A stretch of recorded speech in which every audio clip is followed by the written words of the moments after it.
The ultra-rich rarely spend their own cash. Even when they have billions, they still borrow money. At first, it sounds irrational. Why take debt when you can easily afford to pay? Because at the highest level of wealth, cash is not just money. It is an asset that can keep growing. The average person sees debt as pressure. The ultra-rich see it as leverage. Why do ultra-rich prefer debt over cash? It starts with one principle. Their money stays invested. Instead of selling stocks, businesses or real estate, to buy something, they borrow against those assets. This allows investments to keep growing while they still access liquidity.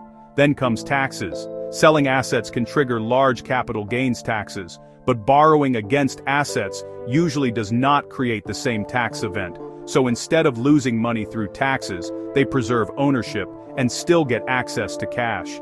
Debt can also be cheaper than lost growth. If investments grow faster than the interest on a loan, borrowing becomes financially smarter than selling assets. Leverage also increases purchasing power. Debt allows wealthy investors to control larger assets without using all their own capital. Liquidity becomes another advantage. By keeping cash available, they can move quickly into new opportunities or survive uncertainty without selling long-term holdings. Inflation quietly helps them too. Over time, inflation reduces the real value of fixed debt, while the assets bought using that debt often continue rising in value. Banks also treat wealthy clients differently. Ultra-rich individuals receive lower interest rates and better terms because banks view them as low-risk borrowers.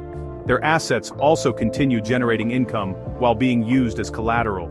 Stocks still pay dividends. Real estate still earns rent. Businesses still generate profit. Debt also creates strategic flexibility. Instead of locking money into one purchase, the wealthy maintain freedom to enter future opportunities without reducing ownership of appreciating assets. I once studied how billionaires buy luxury properties, and the pattern was always the same. They rarely sold their core assets. Instead, they borrowed against stock portfolios, purchased the property, kept their investments growing, and allowed time and inflation to reduce the real cost of the debt. What looked risky to normal people was actually a system designed to preserve and expand wealth. The average person works for money. The wealthy keep ownership while their money keeps working. That is the real difference. So here's the question. If debt can build wealth when used correctly, why are most people only taught to fear it instead of understand it? Comment your answer.